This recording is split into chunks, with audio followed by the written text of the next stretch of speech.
ups, downs, changes, turnarounds, do's, don'ts, needs, and wants. Yeah, we're going to talk about it all right here on the throne. Let's. Driving up to midnight, driving in nowhere, bumping a slow song, can't get my head clear, driving up the song. Popping. I thought we already did. For real. In what ways do you feel societal pressures or stereotypes impact your relationships? And how do you address them? And when we're talking about a relationship, you know we're all over the board on that on the throne. We don't just pinpoint emotional and romantic relationships. We're all over the board, family, work, whatever, business and everything like that. How do you feel that societal pressures, you know what I'm saying, affect those relationships, and how do you respond to that? I'll start. I will definitely say that we,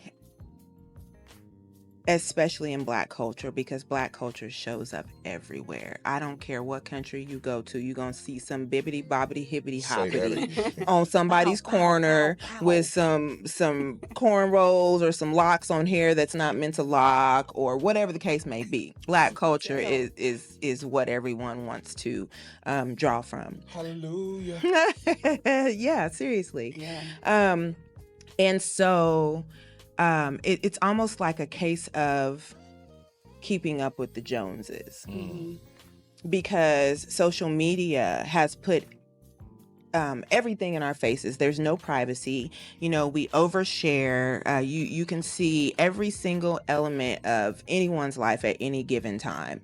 And because it's such a common way for the world to be connected, it places standards on people, because we see we place these people on platforms, and we aspire to have the things that they have, do, be, go where they've gone, because, you know, social media, you can curate your life in such a way where you might be sitting on your couch at home, not going nowhere, but making it look like you're traveling the world and doing all of these things. For real. You know, so This is what I do. it causes us Somebody was doing that to, too. yeah. Remember common. the celebrity who's doing that? I did hear about that. It's been maybe like last year or forgot something, who it middle of the was. year or There was something. a guy. When he was But people do that. And so it gives normal lay people false expectations of how to attain wealth and success and notoriety, and it causes people to chase their tails when they're aspiring to be something that is actually a fictional character. We're coveting our neighbor's gifts or property or lifestyle, and so that has become society's standard. The standard is to want what you see others have. And so you're forever chasing a goal that may or may not be attainable for you, because that may or may not be your journey. And then because trends change so frequently, the goalpost is forever moving. It's forever changing. So if you're not staying in your own lane, you're going to be all over the place with no purpose. And so reaching for societal norms really definitely causes us to show up in all of our relationships. You'll never reach the first down. We show up in all of our relationships falsely, not as our true authentic selves, even our relationship with ourselves, because we are steadily chasing things that may or may not be meant for us. And I'm on the same thing. That's what I was thinking about as far as the pressures from society and everything like that affects relationships. Is that it's that hamster wheel? You know what I'm saying? Because it's always evolving, always changing. So therefore, those people that get stuck up into, you know what I'm saying, what society thinks, and not only that, chasing what society put out there, is confusing. And then on top of that, it's tiresome. You know, it's exhausting. You be wore out and realize you haven't reached not one goal. No goal. But you huffing and puffing because, you know what I'm saying, you're dressed up for society. But you know what I'm saying? As I always said, at 11:59, that ain't even the story. And it kind of bends the corner into, you know, being your true self. You know what I'm saying? It's showing up, because trying to be somebody else other than yourself, which I've done in my life before, is exhausting too. And we're gonna talk about that plate. We always talk about who wants to carry out all that stuff on their plate when it's so easy and so peaceful being your true self. It's one dynamic value that we have as people is to be our true authentic selves, man. But you can't and reach walk in that true authenticity Without until work. you're able to be alone. I think that is something that so many people struggle with, and it's being alone. So many people need to feel validated by having a bunch of friends or by being in a relationship or by having people around them all the time.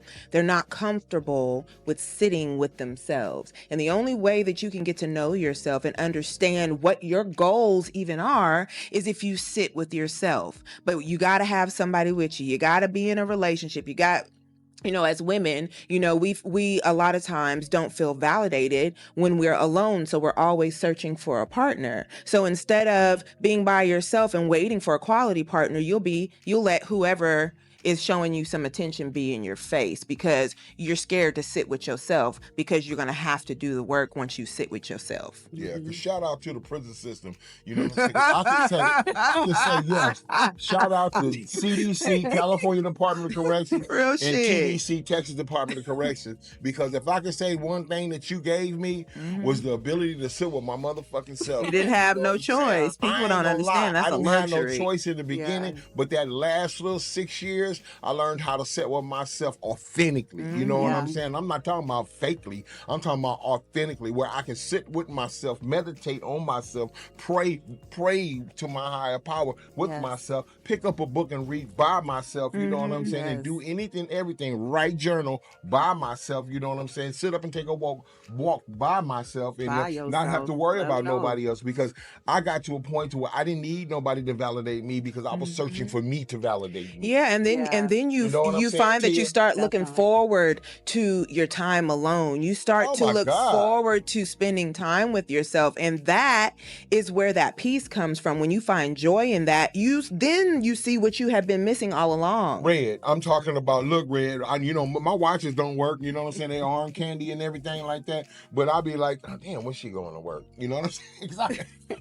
I really like being alone. I like being with someone. Don't get me wrong. I love love. You know what I'm saying? But I love being alone. You know what I'm saying? Tia, talk to me quick. Yeah, so I was going to say, from social media and, how it's affected me and my relationships, I would say I spend too much time on it.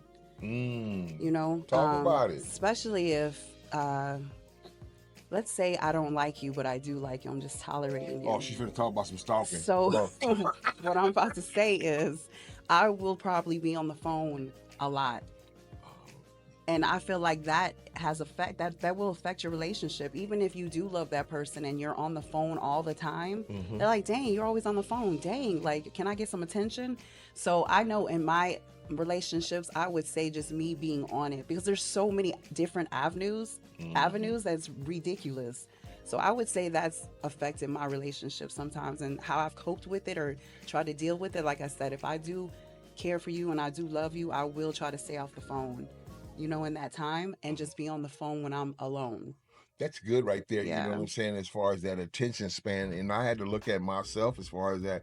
And what I did, hopefully I can give somebody a hope shot out there. If you do have a lot of things going on social media or whatever, business or whatever the case may be, start learning a little bit more about AI, get AI certified and stuff like that, and get in there to where you can actually manage your accounts. So the stuff is happening when your phone is sitting on the table. You know what I'm saying? So you have to get into that. You have to get better, because if you take time out for somebody that you one-on-one in love with, you know what I'm saying, and you spending more time on the thing on your phone, then you have to question what the fuck are you here for, man? And that's applicable across the board.